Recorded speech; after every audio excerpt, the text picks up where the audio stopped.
Okay, so today we'll start with the second still life assignment. In this assignment, we will deal with colors basically. But before going there, I want to brush up some of the concepts regarding thumbnails because I see that many of you, most of you in fact, miss the actual idea of a thumbnail. Why do we use it?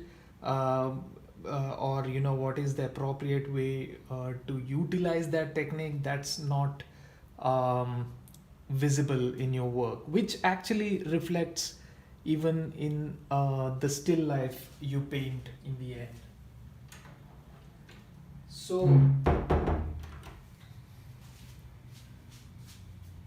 So today, for this assignment, we are going to consider three different objects with some interesting facets about them, not plain random object, but find something interesting even in the mundane objects that are lying around you.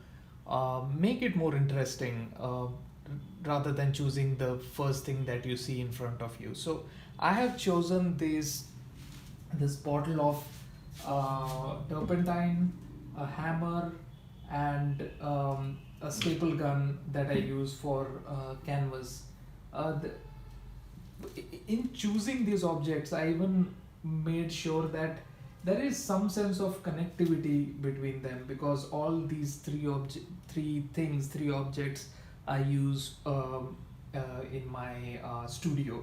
So I feel good about choosing them. I also chose a cloth because if you remember the still life PowerPoint presentation that we worked on, you would see that still life is not just about object. It's setting them up. It's making them look more interesting because still life is not the painting about those objects only.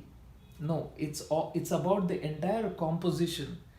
When you're painting, when you're giving that painting to the viewer, it's about the entire painting and it's not just about the object. So I want to make it interesting. So these three objects I have chosen, I'm going to set it up three different ways, and I'm going to find the best way to utilize these three objects to create an optimum composition that I find interesting.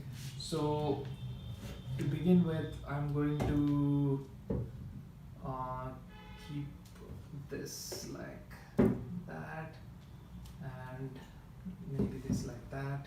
But then those two are too parallel, so maybe I'll put it flat down. Let's see. So that's my first thumbnail. Now, when I say thumbnail, your thumbnail needs to be what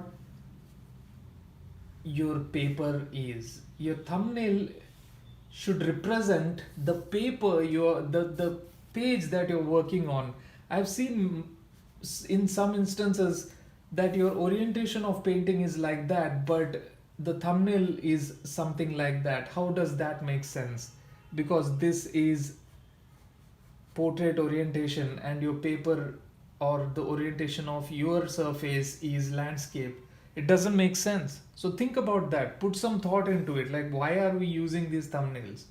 So the thumbnail gives us a quick study of how the composition will look on the bigger paper. So the thumbnail should actually be proportional to the paper. It shouldn't even be like that because that's not proportional to what my surface is. So yeah, so that's my first thumbnail, first setup.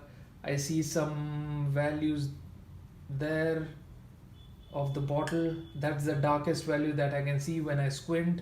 And then there is the cloth in the background that falls like that and like that. And it creates a nice shadow in the back, and I like that about the composition. And then there is that hammer and the object like that, and again there is a nice value in the background. I'm going to include that. This is not a bad composition in fact, but what is bothering me is that this object in the front is absolutely parallel to the hammer, so I'm going to change that a bit into a different composition.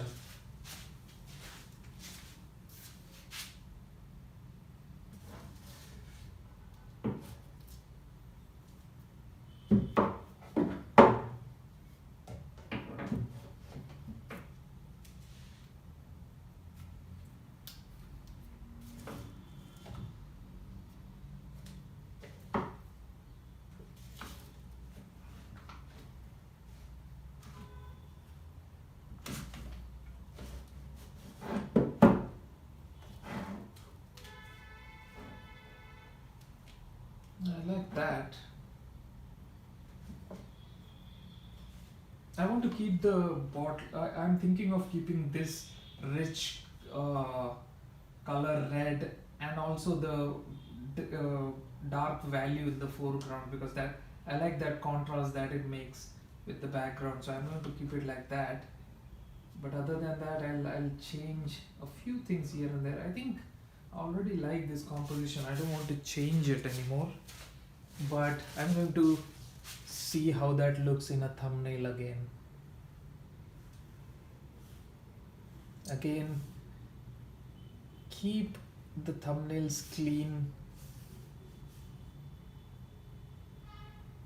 Place your object within it. See, the point is, when I represent these this big surface in such a small space, I actually am kind of deciding where I will keep my objects on the paper. So that makes it easy for me when I transfer it into a bigger surface to understand, oh, my dark value should be somewhere here, and other objects the way I'm going to draw now. That makes it much more easier for me to place these objects within their decided places.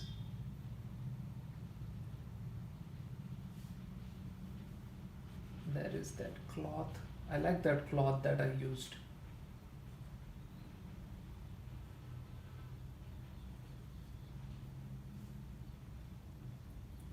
The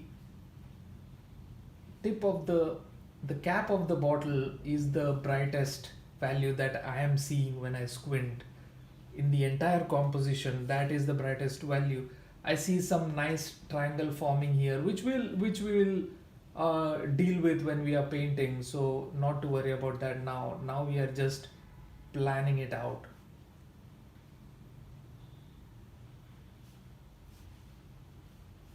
I think this is a good composition, so I'm going to go with it. I can put some dark value here, not as dark as the bottled turpentine, but just enough shadow to suggest that there is something in the back. I think I like that. I'm going to go with that, but I want you all to do 3 thumbnails before you decide which composition you want to go for. And see, when I'm choosing composition, I'm also thinking of, I don't want to place it exactly in the center. I want to place a vertical object on the left, a horizontal object to the right. Many of you have even placed, I'm not saying it's wrong, but I'm just trying to make you think more. When there is 2 objects that you have chosen that looks more like more similar to each other in structure, change the way the orientation of one object is. Like if there are 2 bottles, keep one bottle horizontal and one bottle upright, so it creates a nice composition in that sense. So that was about thumbnail. The colors that I'm going to choose today is ultramarine blue, crimson lake, white, and yellow. So no black today, because today we are going to work with complementary color scheme. If you don't remember what it is, go back to the uh, PowerPoint presentation of visual elements and you will see what a complementary color scheme means. So we don't need black today. If we need anything darker, we'll mix two complementaries to make it look darker. That being said, I'm going to start with the painting. I will be, like I said, I will be using these 4 colors only, limited palette, and I'm going to get um, all the values and the colors right. Now, the point is, in the earlier painting, we were just looking at values. Now, we have to squint and also look at the value of the color itself. So when we are putting the color down on the paper, it's absolutely essential for us to squint and see what value of that color is. So if you're using red for that turpentine, of course it's a magenta, but what value of magenta is that? You'll only know when you squint. And values are only relatable. I cannot say that value is dark if I don't recognize that there is more white or bright around it. So it's important to compare the value of one object to the separation that is occurring right next to it. That's when you recognize the value. If you isolate everything, you won't understand what value it is, because for instance, the background itself is dark, but you know that that's not as dark as the turpentine is. So it's very important to compare the values when you are putting it.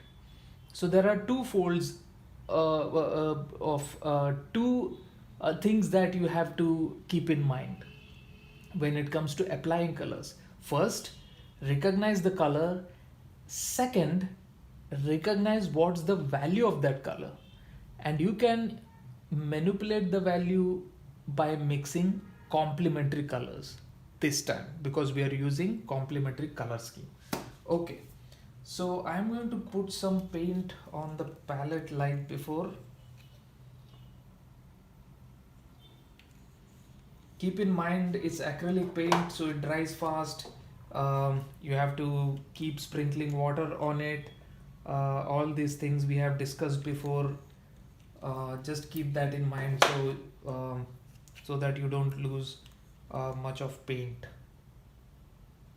Another good thing to remember would be to not be too specific right from the beginning.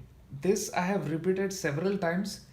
I know it's very difficult for us to not draw and then paint in it, but we have to build that tendency. That's why we are here. We must build that tendency to undo that kind of attitude.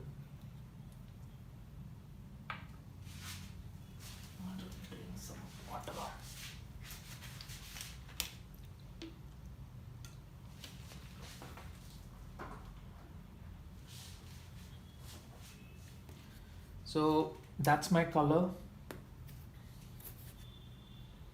I have a rag with me like before, and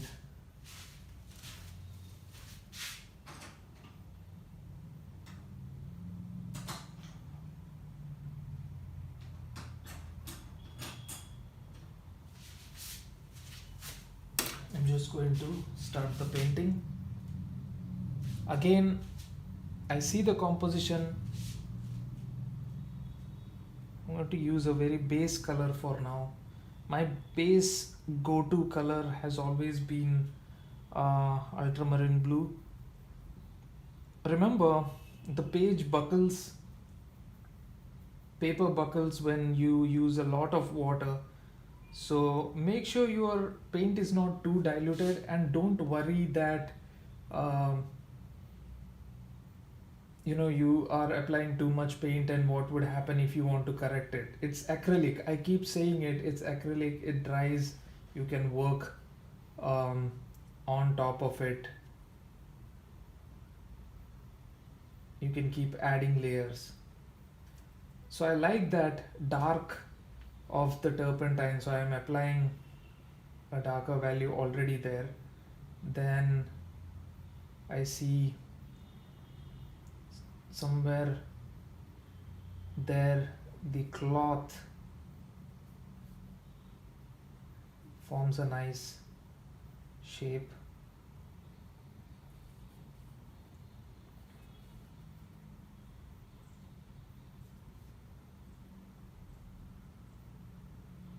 The bottle top is somewhere there.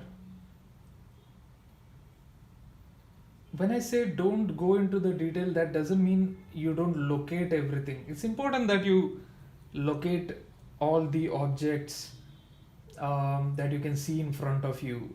And see, when I'm locating, I'm actually calculating how far is this edge of the bottle from the edge of the cloth that is coming down here, and how far above the cloth winds behind the bottle, and from which edge, which area does the um, hammer sort of move to this side. See, I'm not drawing the whole thing. I'm going to, yeah, that's where the hammer's head is, and somewhere there, because I'm now seeing how above, on which line is the top of this object, and on which line is the side of this object to the hammer. I'm constantly comparing. That's how I am locating these objects. And then there is that. I think I'm getting these right.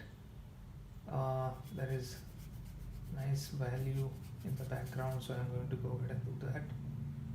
There is a nice triangle forming here, triangle of shadow. So see, this is where the concept of negative space we spoke about in the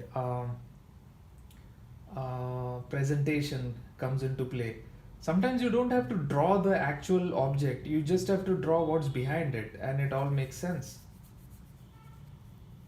So yeah, that.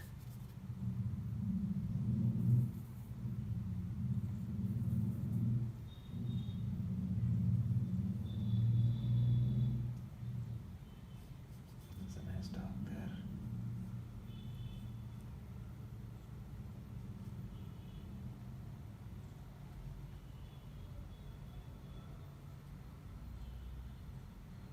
And there is the further edge that occurs there, and I can see that there as well. So yeah, I'm gonna just leave that there. The base that I can see is a bit darker there, so I'm going to put that. Okay, I am getting a bit of nice range.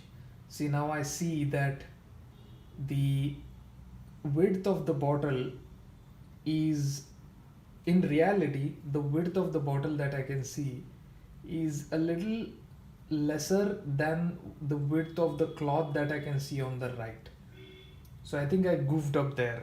So I'm going to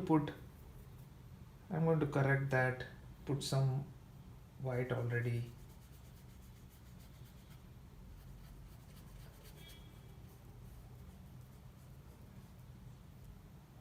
See, keep in mind we are still working with the values. We are not yet putting colors as such. The concept that we are doing is just about values at this point.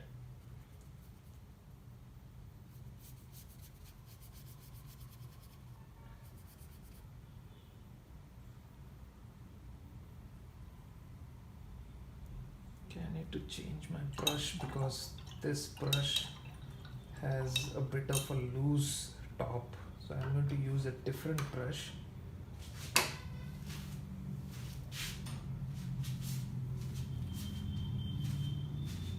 Yeah, this is good.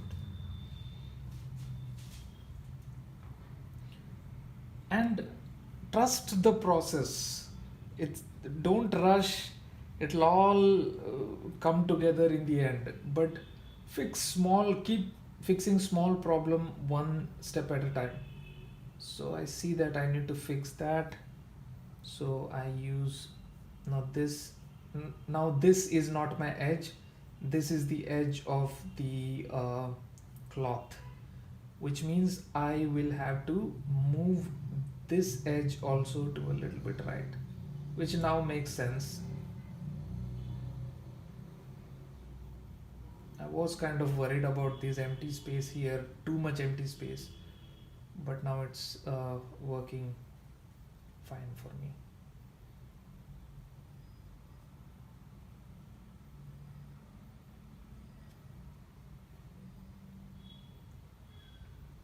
Now I see the reflection of the hammer a little dark falling on that shiny steel object, the staple gun. Okay, so that's the edge of the staple gun now that I've corrected it. um, See, the point is ultimately it's all about how you are looking at object. It's not about, oh, I got this wrong. No, you're just looking at small shapes at that point, um, making use of different values, making it work until you get down to the details. So right around this edge where the cloth is separated from the background, I see some really nice value gradient separation happening. But as the light goes right, it all again becomes a bit lighter. So I have a basic nice structure going on. So I don't mind using color now.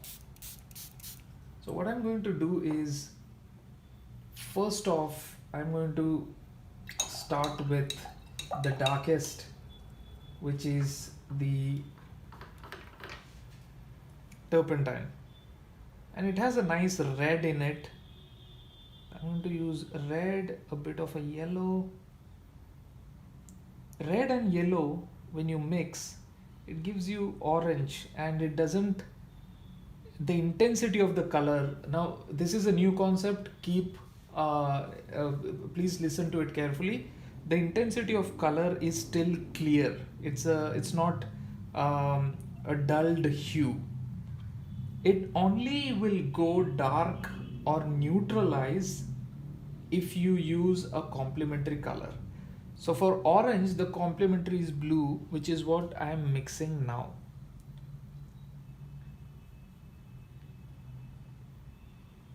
So I want a deeper magenta, so I'm using more blue and less red.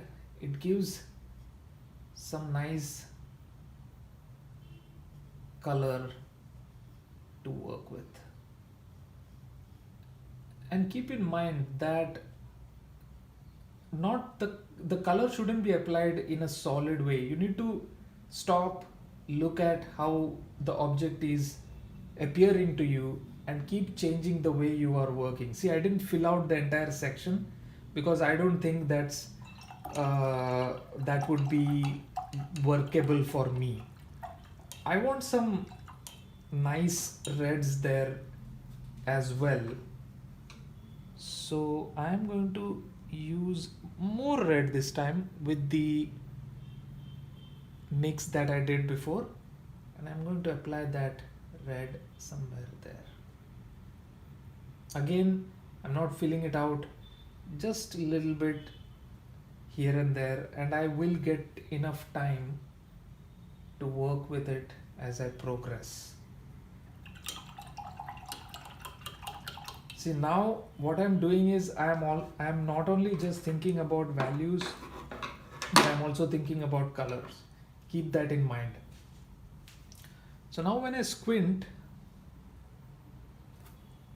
I see some nice greenish yellow happening there, which means I need to mix yellow and blue. But of course, this will be too saturated for that, or too the intensity is too much. Intensity and saturation are same thing.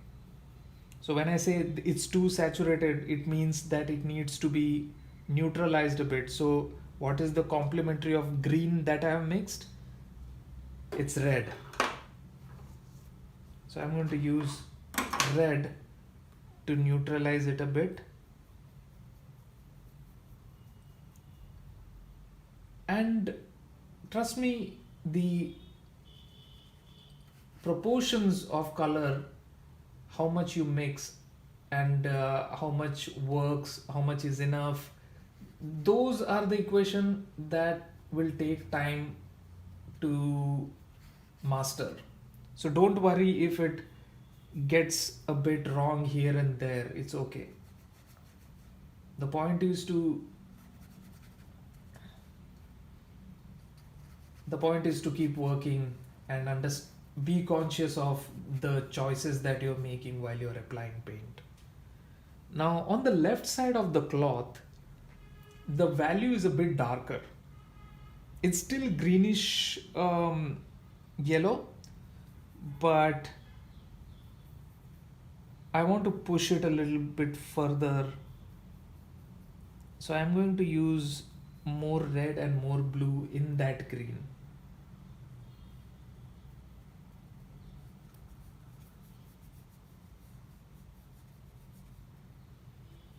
And see, in the process, I am also getting rid of these lines, because lines are something that the planes should suggest most of the time. I'm not saying lines are absolutely irrelevant, no, but some lines definitely the planes should suggest.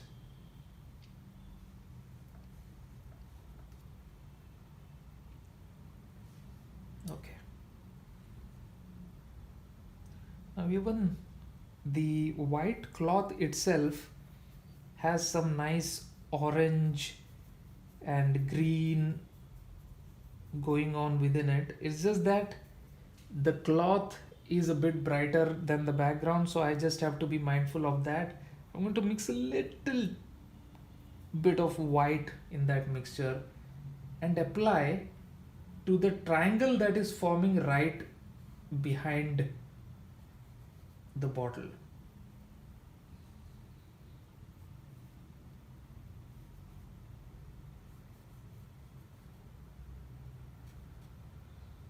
Be careful about your stroke. Keep working, no rush. It'll happen. See, one thing to remember is that nothing good gets away. Just keep working. Trust the process, and it'll all make sense. Now for the base that I'm seeing, now that was the background. Now the base that I'm seeing that starts somewhere here, there is a nice red in the beginning. So and again, that red is not saturated because it's really in the back. So as things go back, the intensity of the color goes away. And it's not just some technique or some theory. You only have to look at hills and mountains to realize that, how when you look at the hills and mountains in the far away, they all look blue and gray, but nothing sharper. So when there is red, it's still a bit dull down red. Interestingly, now that I'm seeing there, as the red is progressing towards me, it's becoming more and more green. And this all is observational, purely observational. I'm looking at the transition of color. Don't worry if there is that kind of separation happening. We can fix that. Just a little bit of red in that green, and yeah.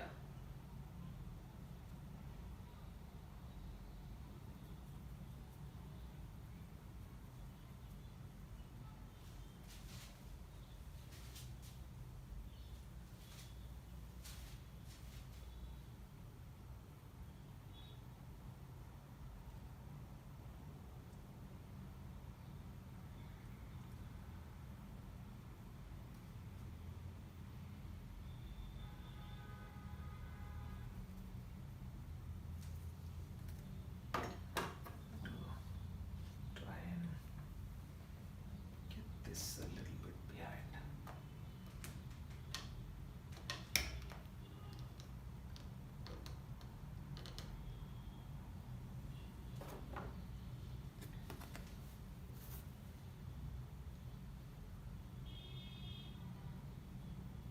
Now this is not the color that I'm seeing, but it's okay.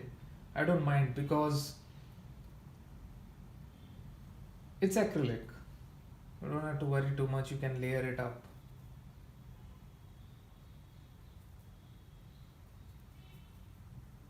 Don't be afraid to layer it up. It's not going to mess up your painting or anything. It's just part of painting, and you just do it.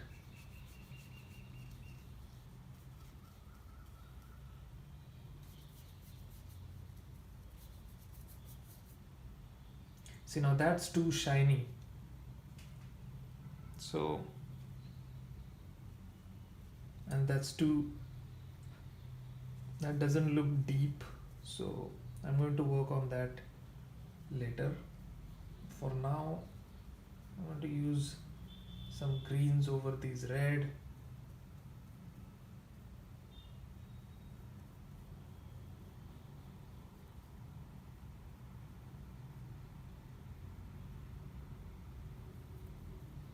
A little bit white just here.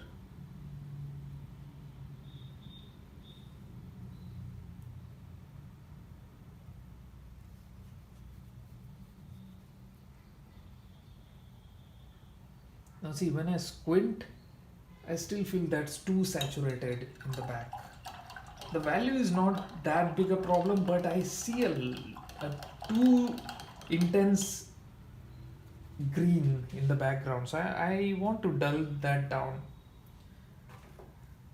Put some more paint on my palette. I have noticed that I personally end up using a lot of ultramarine blue.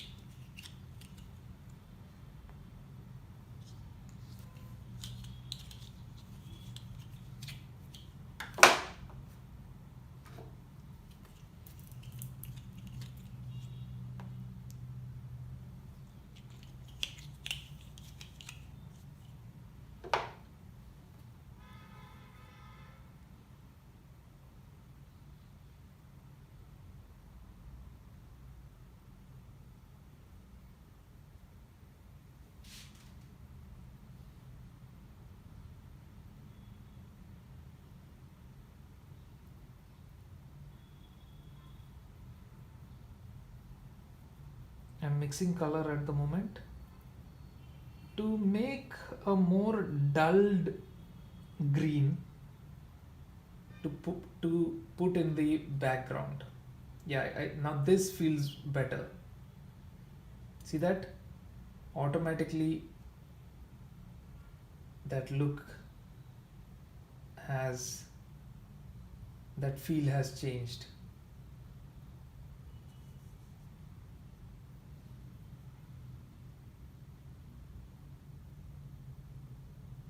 I'm dulling it down more to make it more gray for this side. See, the value is pushed back now and I feel so much better.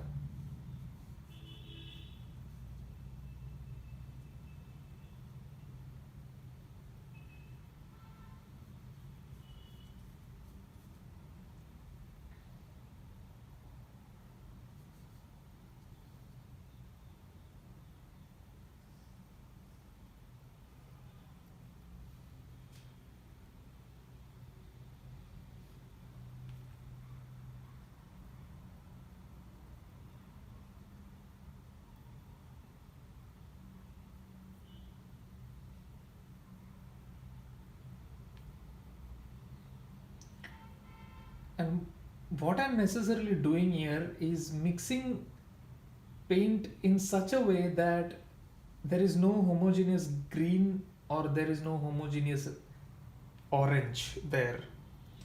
There are mixes of green and orange here and there, sometimes diluted, sometimes not.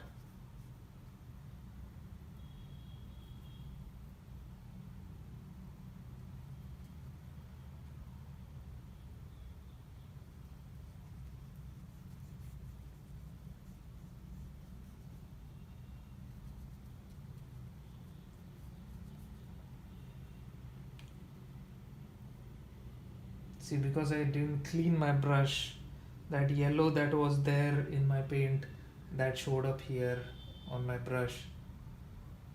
So I have to use more blue. Now I don't have to worry because now the base is thick enough to sustain the paint. I have to see now the background is started to work, so I'm not going to keep on working on the background. Now I'll go for that cloth.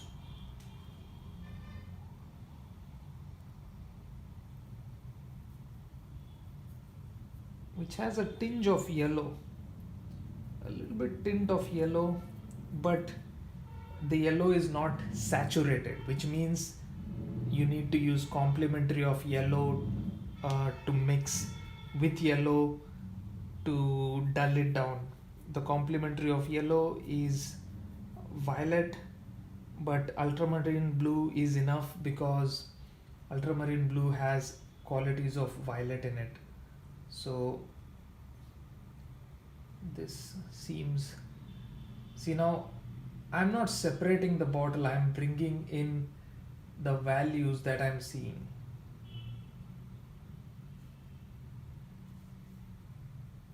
The bottle will shape itself as I proceed further.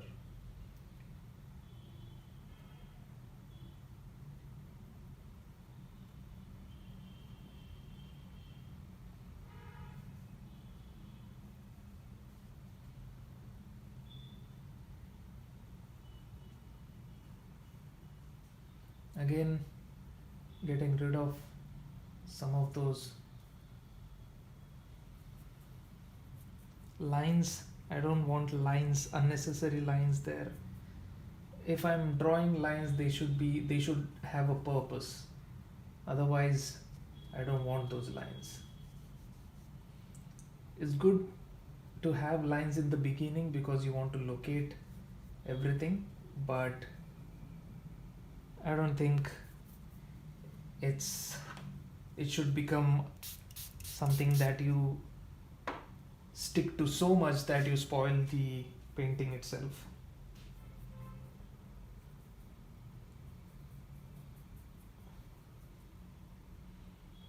There is a nice bluish yellow here, so I'm going to use that.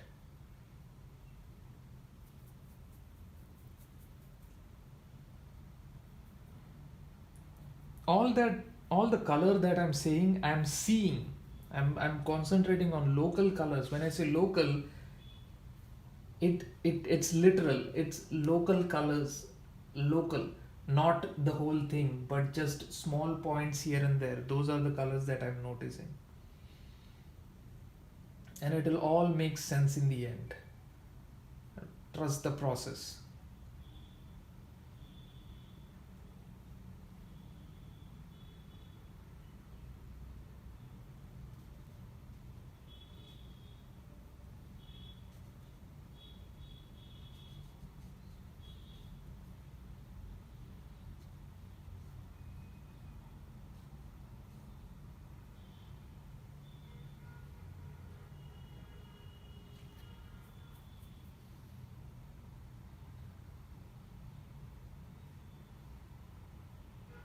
Some nice cool blues happening just like the bottle on some areas of the cloth in the background. I'm going to leave it at that. I can use the same value here. See what I'm doing? I'm not using the value just there. I'm spreading it out wherever I'm seeing. So you have to not focus on just one thing. You have to keep moving around.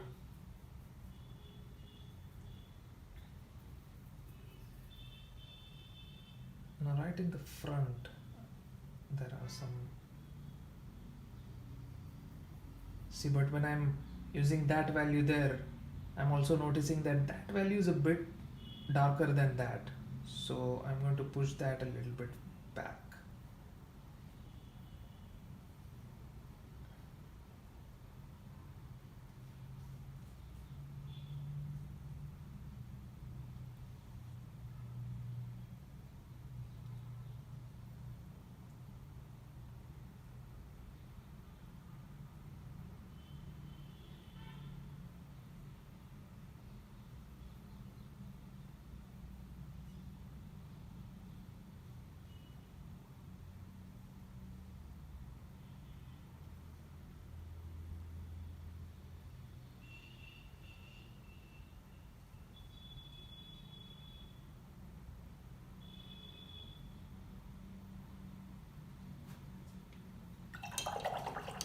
It's starting to work.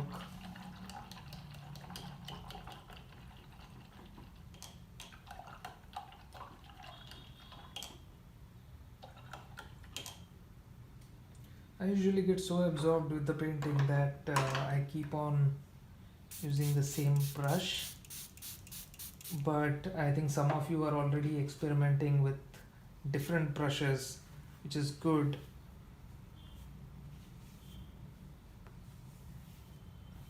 Keep doing that. Whatever works for you is fine.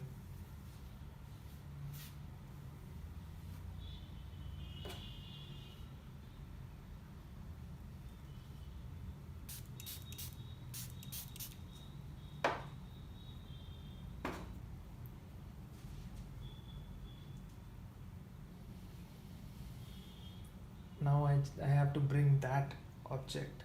Now that is basically that object, that staple gun has some shines, but rest of it is just a reflection of what is around it. So I need to forget that it's a glossy surface and just concentrate on um, what I'm seeing, because if it comes to my mind that it's a glossy surface, I'll try to paint it white.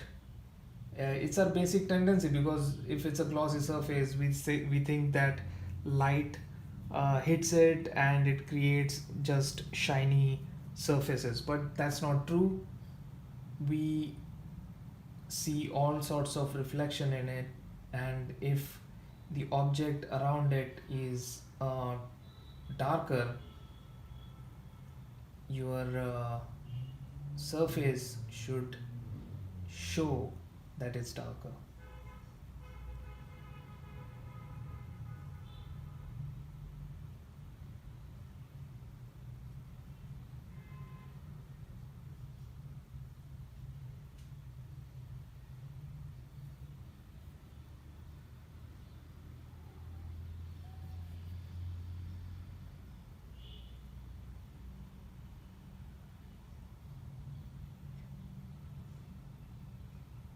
See the darks and the lights that I'm seeing, I'm just using them as cues for me to place them, locate them, but nothing more than that. I'm not making them so important that they become the final line. I'm trying to get the sense of that object at the point. And as I'm painting that, I'm also painting the hammer head. That will start making sense in the end. Trust the process. I know I say this a lot, but it actually works.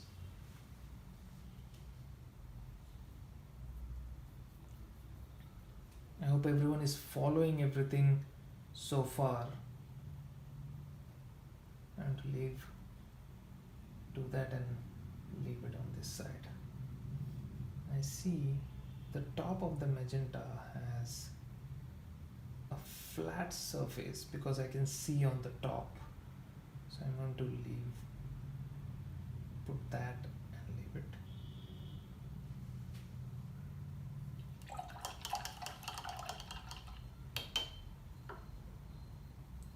Just keep painting. It'll take time. It's not, nobody said painting was going to be easy, but it'll all make sense. Most of the color in nature is not pure hue. So the best thing to do would be to always mix complementary before applying paint. Don't apply paint directly from the tube, as in don't apply fresh paint as it is from the tube, because in nature you won't get that kind of sensibility anywhere unless you know it's on purpose. You will notice it uh, in decorative areas, but other than that I don't think that occurs anywhere. So keep that in mind. Just that simple fact to not use direct paint from the tube will be helpful.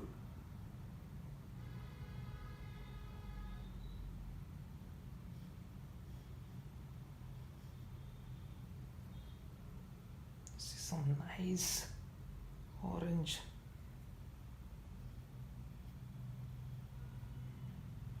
Some reds here and there. This is why I didn't fill out the whole section, because I could see some nice reds happening.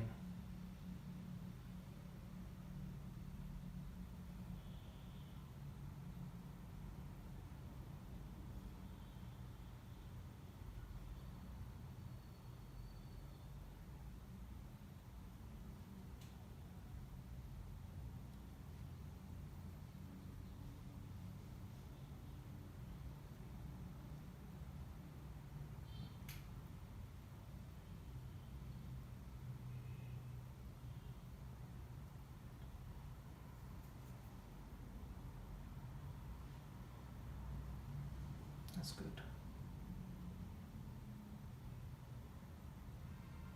Just around the edge I see some darks, so I put that. Some red. When you use red right next to blue, it creates a nice vibration, which is why that combination works. Red and green, blue and orange, yellow and purple. They create nice vibration.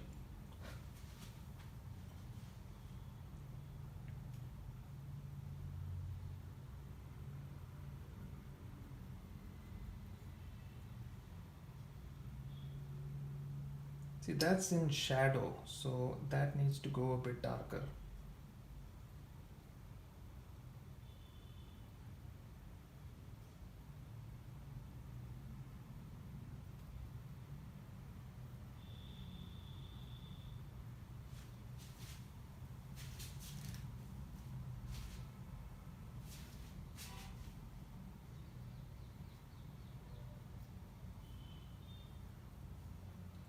Now I see some greens around the edge of that handle. That's why I'm not using a thick paint of green, because I need the underlying orange to show. So just a little bit diluted, but not entirely diluted.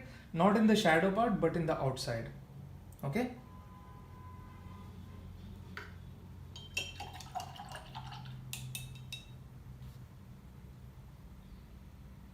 Now in the gaps, I'll start filling out a little bit. I am constantly spraying my paint so that they don't dry out.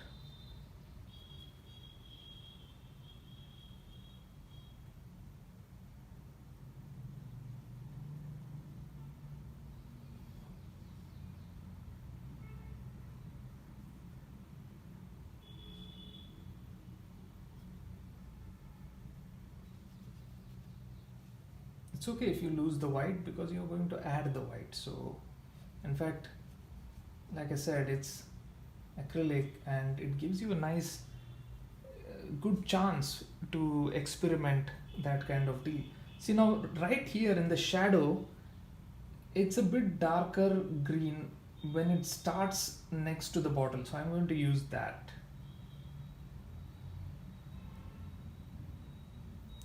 And as it goes out, it becomes more greenish. Okay, that's a bit too dark for me, my taste. Let's see. I'll work with it. I want to get rid of those lines. I have some ideas about it, so I'll probably use that there. See, right around the edge of the bottle, I mean the curve of the bottle, you have to realize that though you are looking and painting, you need to inform the viewer that it's a cylindrical bottle. So I need to bring out some of those qualities of those bottle anyway. I cannot say that that's what I saw, so that's just it, because the information is not passed yet.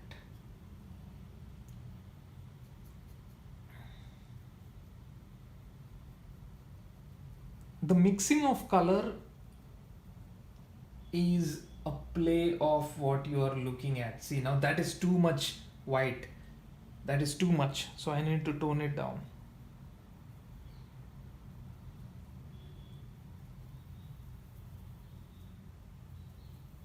Which means I mix complementary. But I want to keep it bright, a little bit bright as well. So I mix some white.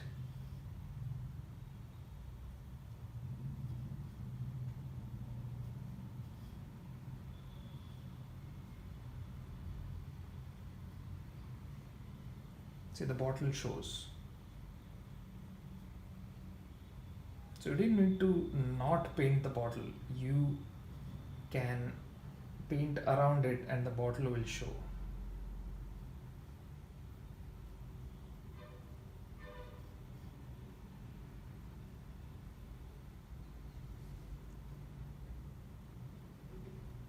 I'm still not very convinced about the way this cloth looks. So what I'm going to do is I want to make it, they look too separated within it. So I don't like that kind of feeling. So I'm going to just dilute some paint. I diluted some paint that gives me an overall feeling of that cloth, and then I'm applying that just for the cloth. I guess what is happening is I see a lot of clear green within those gaps, and that is throwing me off a little bit. Now that I have that applied, I can go in and bring in some colors that I see.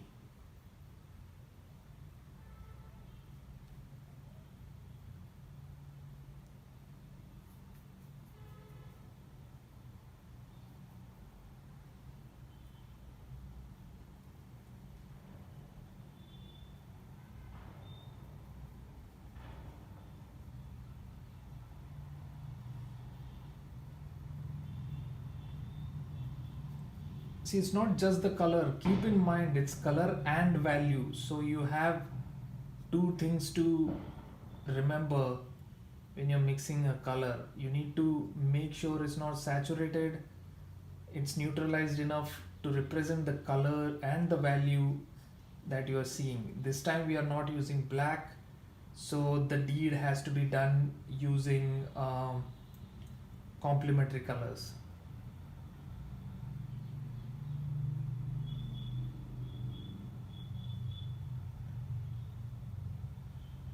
Yeah, that has started to work good.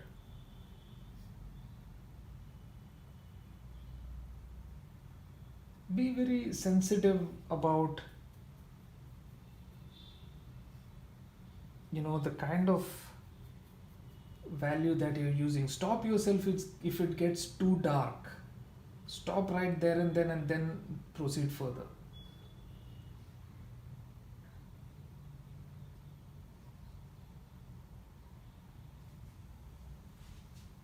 Okay, I'm spending too much time on that cloth. Keep moving. That's what I always do. I keep moving so that I don't lose track of the painting itself. I need to bring some good values in the background. What is happening is the background is too green, so I'm going to use some orange, some diluted orange. Again, make sure your value is right. Very important to keep checking the value. See, now that orange is not the kind of orange that I want.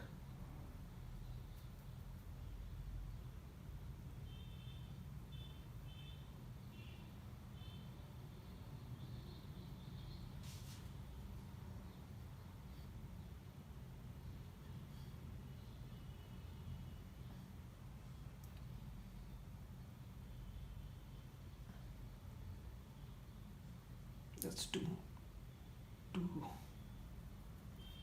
saturated. Oh no, that's too saturated.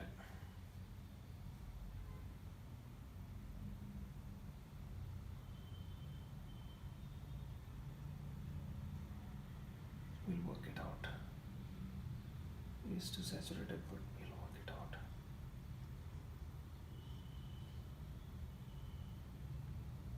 It'll happen, it'll happen. Trust the process.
A little bit diluted paint, not like a really dark paint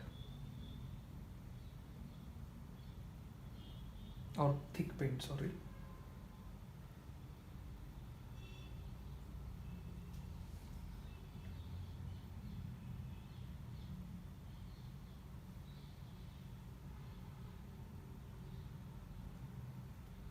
Don't outline the whole way, no. Just give some accents here and there, just to bring out some depth, that's all. To separate the elements here and there.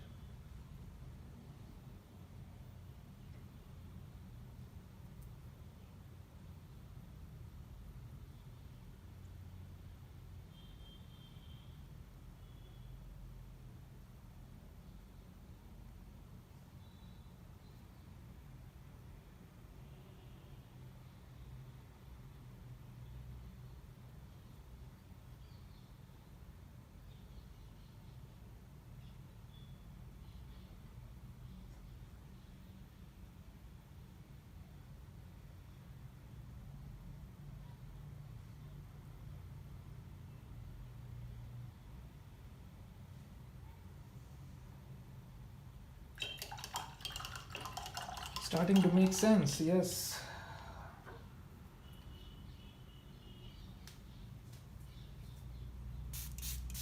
trust the process.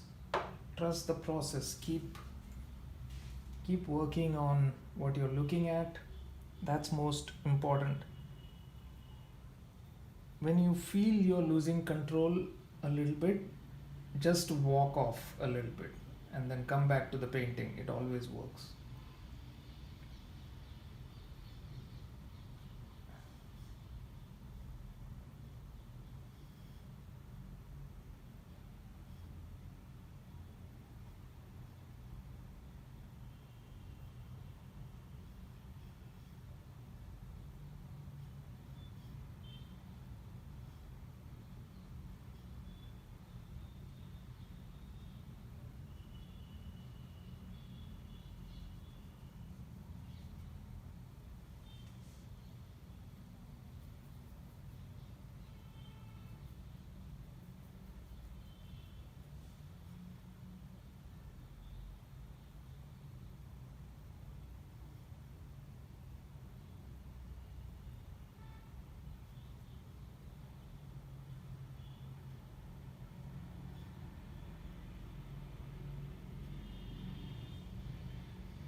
It's still going on. I'm trying to bring some direct color to it, as in this is all too green. So what I'm doing is I'm mixing white with some blue directly, and a little bit saturation, and a little bit of already desaturated or neutralized green here and there. So I'm mixing that with that blue to create some accents here and there.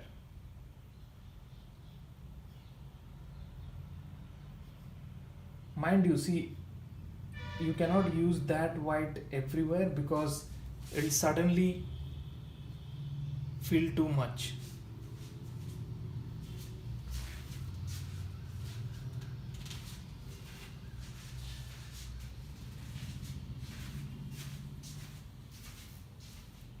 Go back and look at your painting. Keep squinting. What I do when I'm painting is I go back and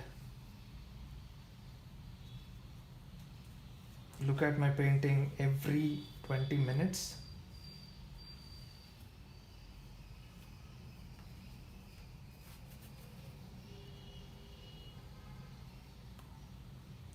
Let's see how far we go with this.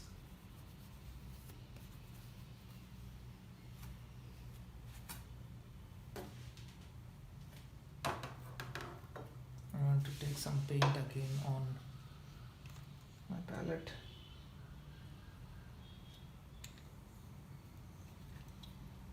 They're definitely doing not so bad.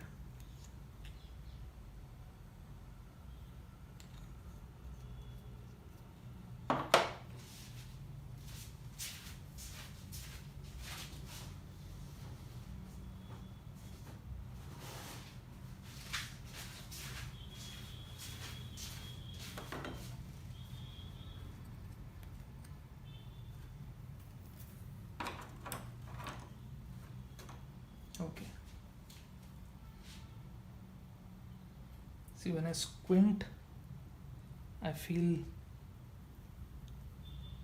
some part of the bottle can be pushed back a little, especially here.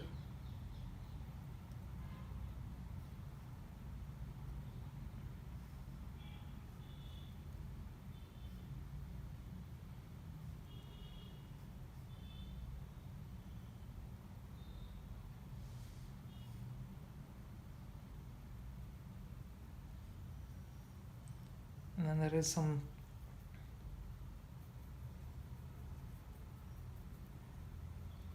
over here.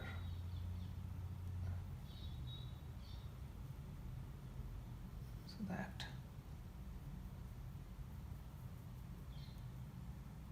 And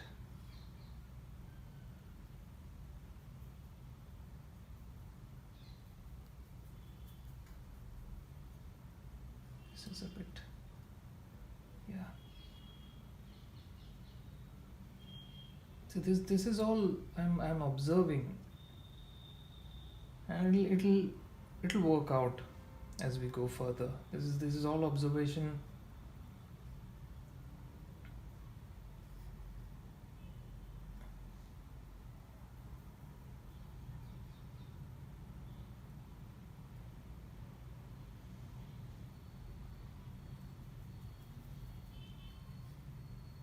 It's too bright,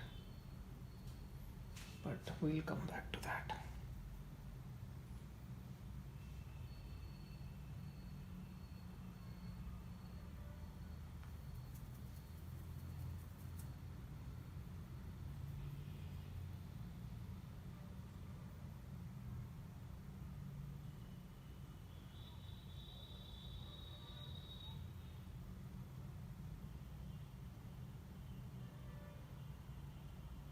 I don't want that white. That's too white.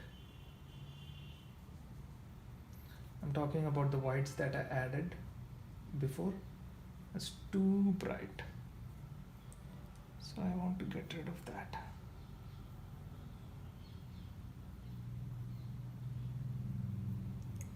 See, there was this writer, William Faulkner. He used to say, "Kill your darlings," which actually was a phrase used to suggest that you might have created something really good in some places, and you might feel like you want to hold on to that because that's come out really good. But to save the whole composition, you have to get rid of that one portion if you think that it's not making sense to the entire composition. I mean, we'll consider the painting, that's why I'm talking about the composition. And so if you make something really good, some good mark making here and there, but it's not fitting well with the entire composition, get rid of that. Paint over it. It's important to keep moving, make it better.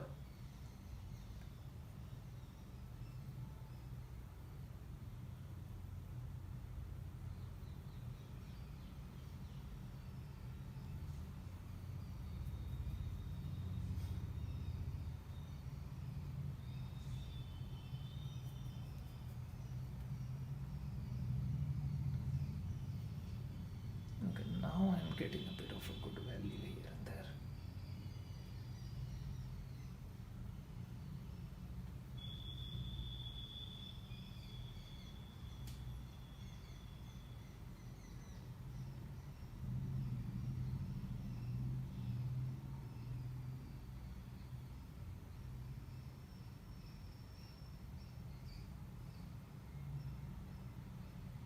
Okay, that's better.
like I mentioned before, sometimes you don't have to draw the whole thing. It's small marks can work as good as the drawn out painting or detailed painting.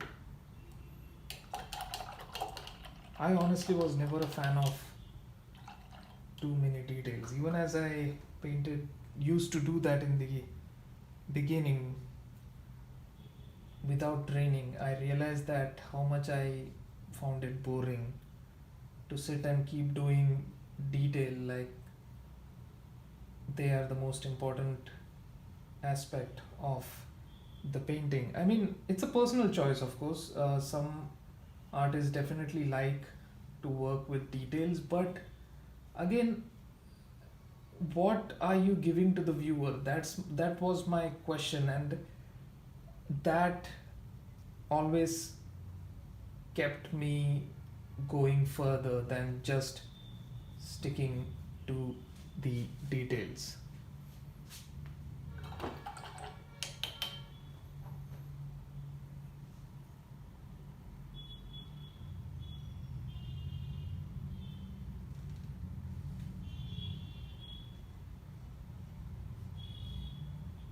That's too much. Even as I was painting that, I realized that's too much. It's too much red.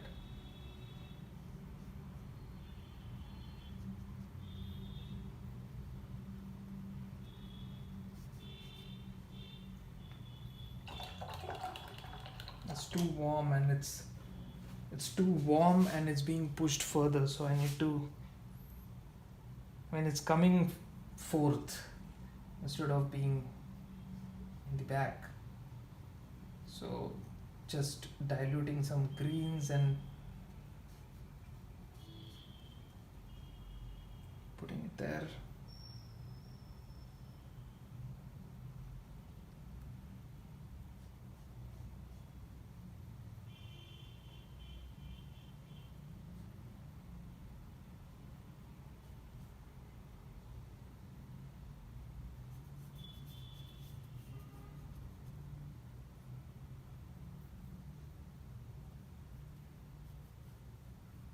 Some warmth there, so that helps.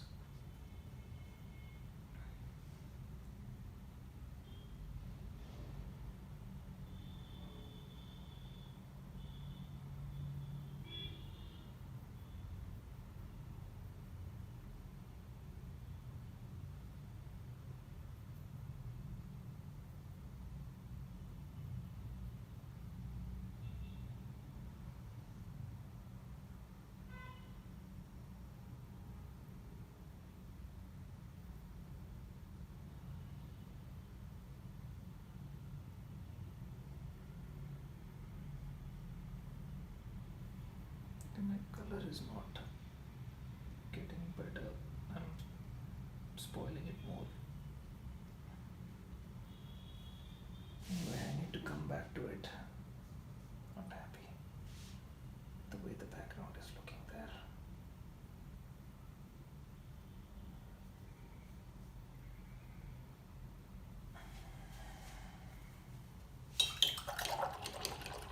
Getting there. Now, see, this is not my painting. I should have focused on this as well, but that I didn't see. That's why I just let it be, but I don't want to let it be. So what I'm going to do is I want to suggest that there is a drop there. By applying some gray, which is actually true. It's not like I'm making it up. There is a drop there. It's just that I'm choosing to show only the details that I find interesting and important to show. For instance, I don't want to show that white thing that is, the magnet thingy. I don't want to show that, so it's okay.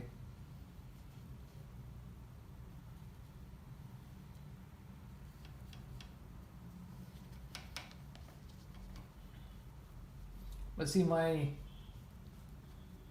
it's not a saturated blue or a saturated red. It is a desaturated gray, which actually helps.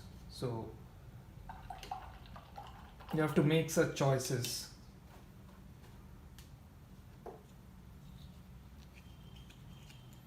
And there are some final things I want to add, like the white of the cap of that bottle is the brightest in the whole painting, which I actually recognized right in the beginning. That's another thing you have to do. You must think of which areas are brighter, which areas are the darkest, and then take the call accordingly.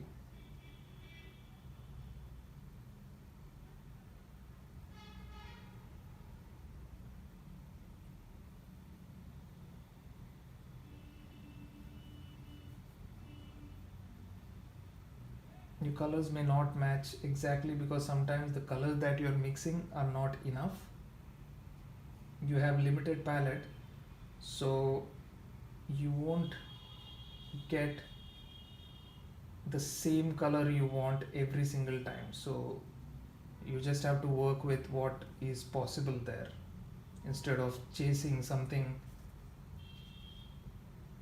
you won't get in terms of color combination.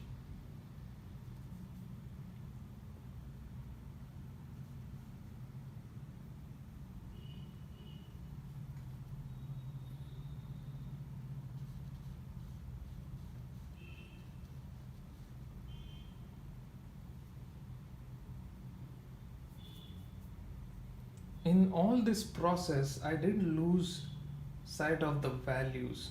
It's very important to keep in mind how the values are working. Absolutely important. As long as you have an understanding of the values that are occurring, I think you'll be fine. But the moment you lose track of, oh, what's happening,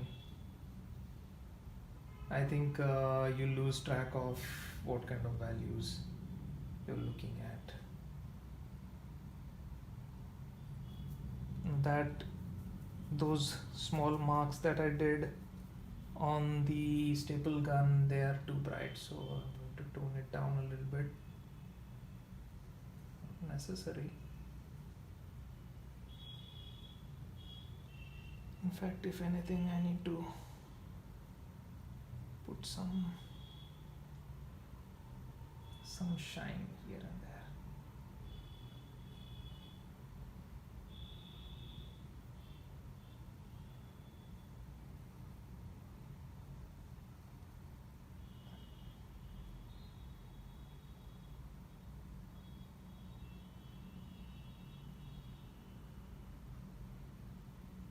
Again, don't stick to the detail, just try to make the painting look more fluid, like the paint is mixing here and there instead of clear distinct separation.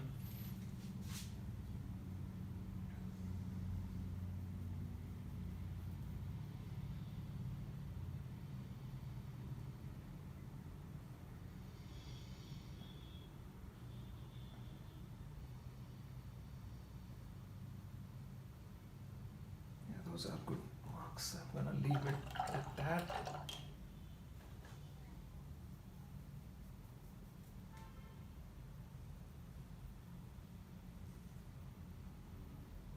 The hammerhead.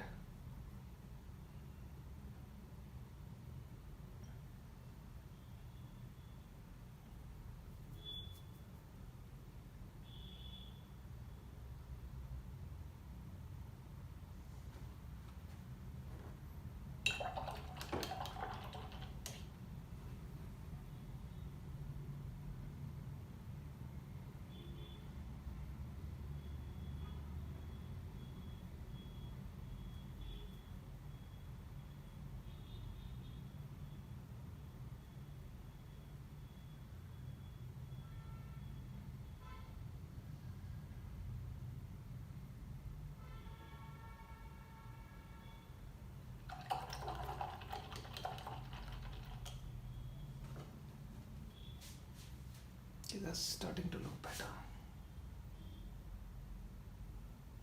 Go back and look at your painting. That actually solves a lot of purpose in terms of the aesthetic quality that you are looking to create in your painting. Go back in if you are working on an easel or a stand or something, but if it's on your lap, just keep it away, walk back, and then look at it. Simple things.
See, now the value of these shiny lines that I'm making makes sense, because now now the values are matching.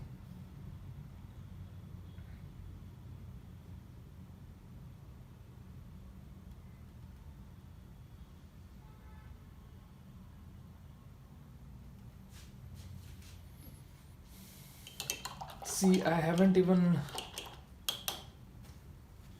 drawn the cap yet, but the cap is already suggested there. So find such nice interesting moments where you don't have to draw the whole thing to suggest or to show what it is.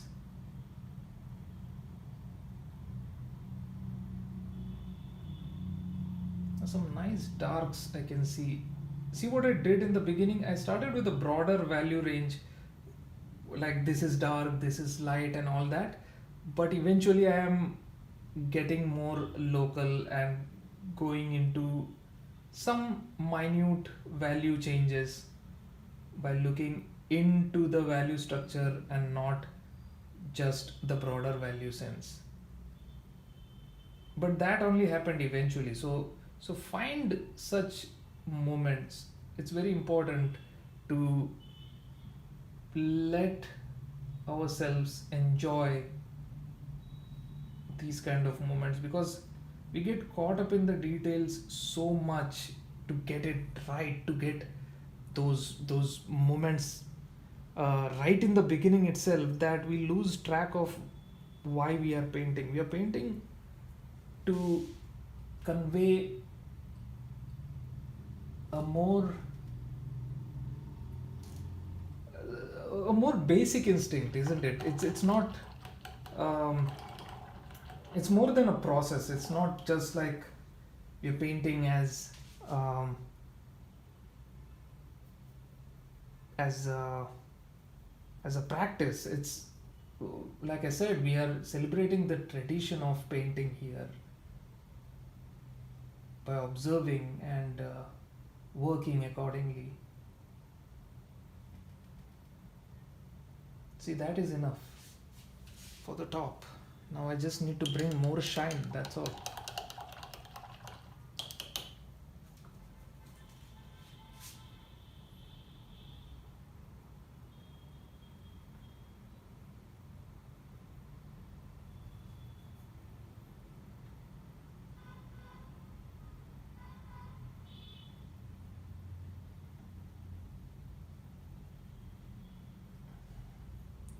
Another beautiful thing that is happening is the glint of the tube light there,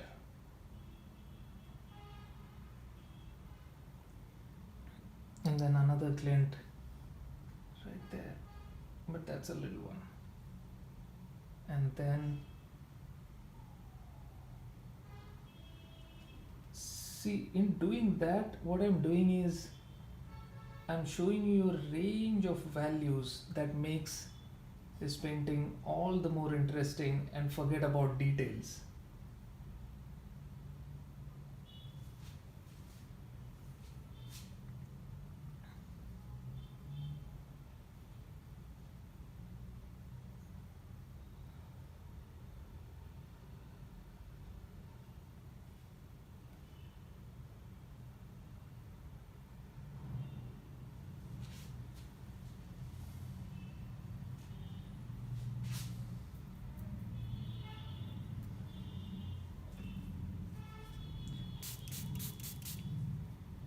I think we are closer to finish now.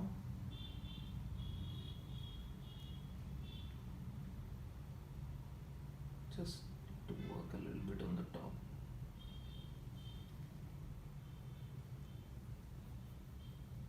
It's too green. See, now the background is green and even that is green. That's why I don't want that to be green. I want the same value but in red. So I mixed a little bit of red.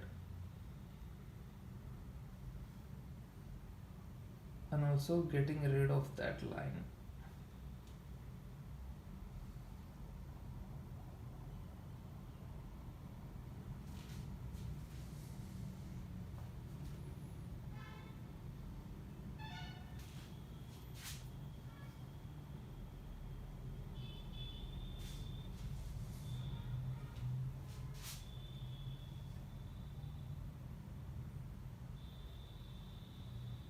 Yeah, now that's better.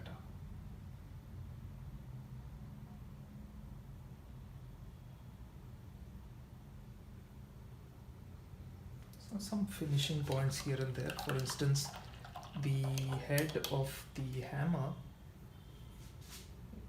can use some work. And also the value right under here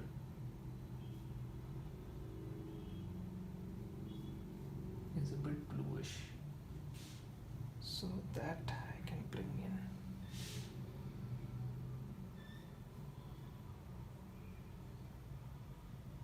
Yeah. Can in fact push a little bit further.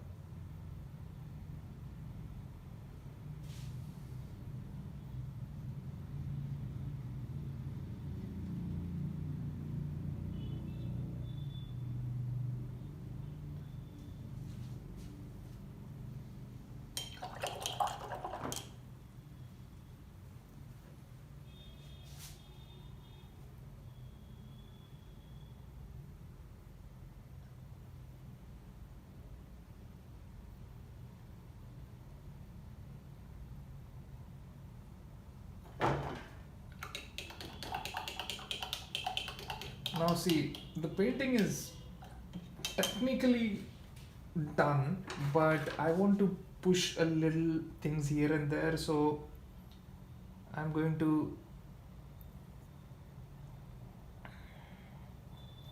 just add a few things here and there, just for my satisfaction.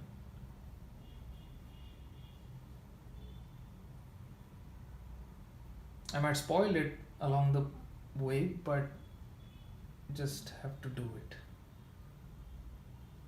And trust me, I have spoiled painting due to such eccentricities, but I think that's what that's what painting is about. You know, that's also is what painting is about.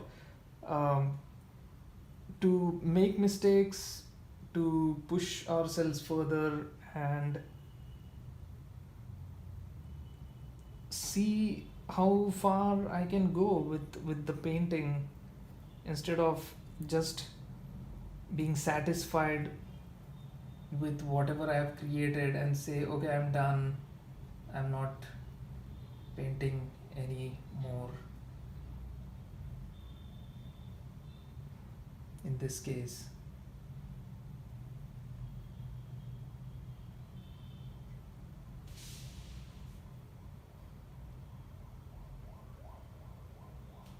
Honestly, I am getting a bit closer to spoiling something, but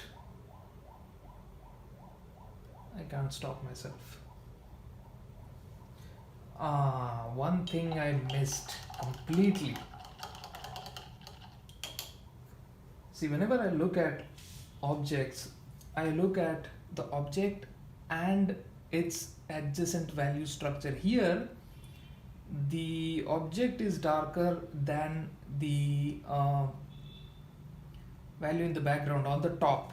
So I need to show that in the painting.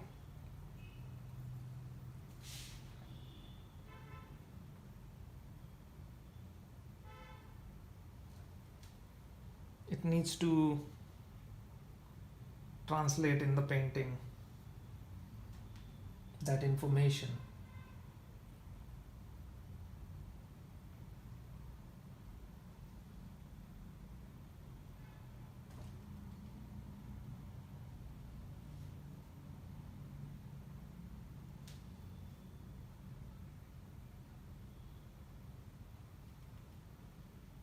Okay, that's better.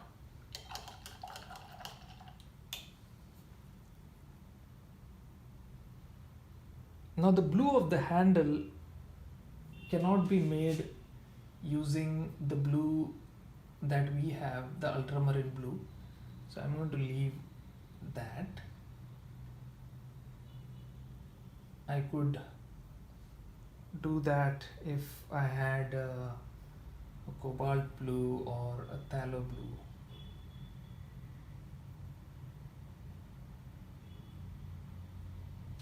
Some minor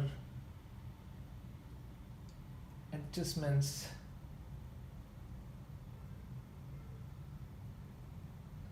that can, like I said, spoil the painting, but I can't stop myself.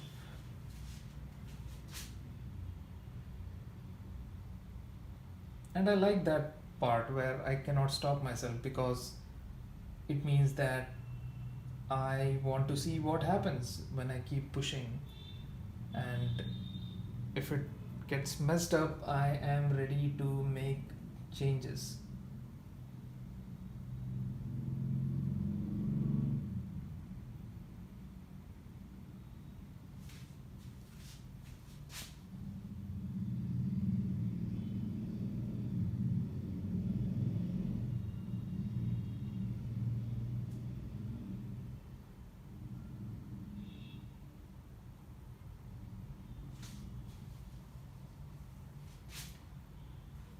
Say it or not, it's looking better.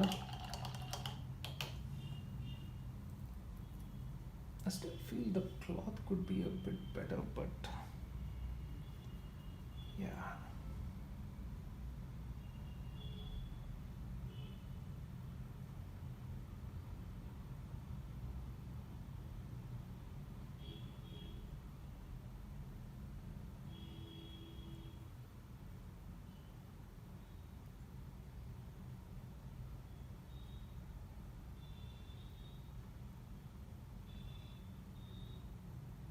I think the cloth is too outlined, that's why it's not feeling too organic, which I'm trying to fix there.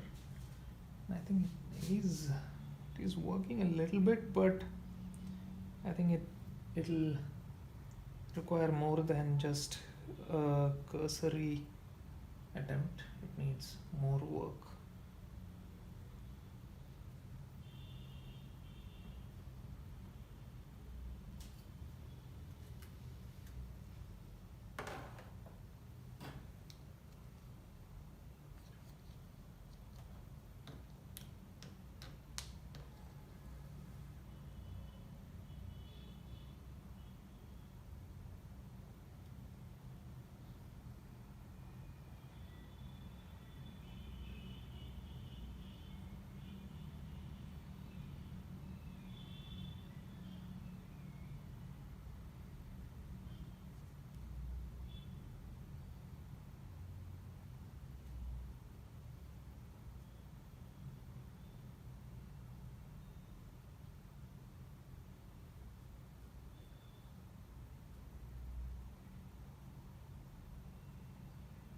I always like to spread some color here and there that I've used everywhere. I like to sprinkle it a little bit here and there.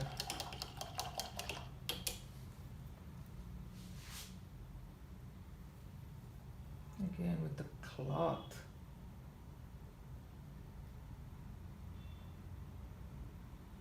What's going on there?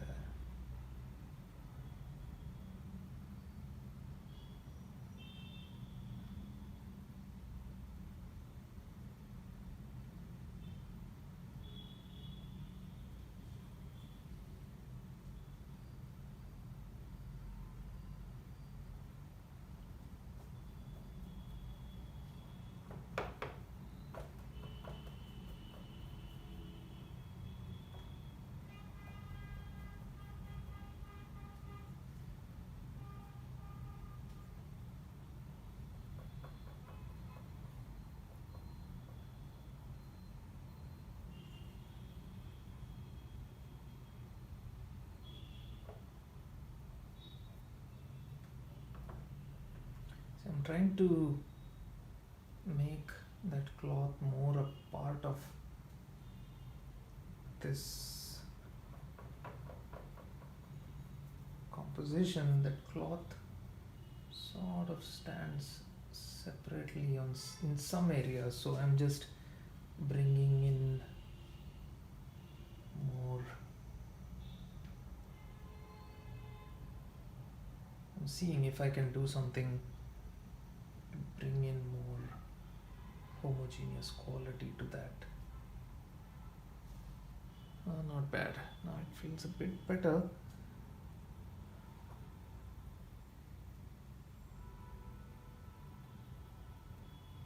But again, I think it's a matter of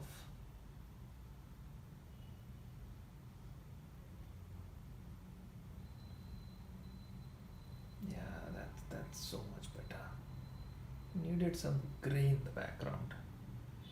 Yes. Okay, so good news, I didn't make it worse, I made it better. Yes. So see, good things do happen if you keep working.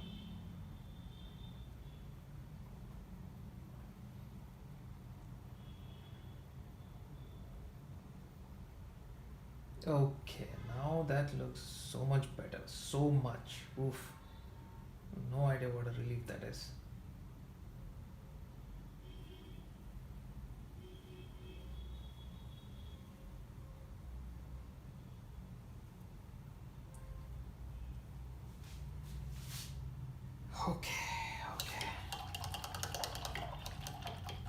Okay, I'm going to stop here.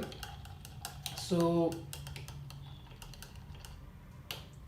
you saw the whole process. It will be available for you online. Look at it and we'll discuss if you have any questions on Thursday. Okay? Okay, I'll see you on Thursday then. Bye bye.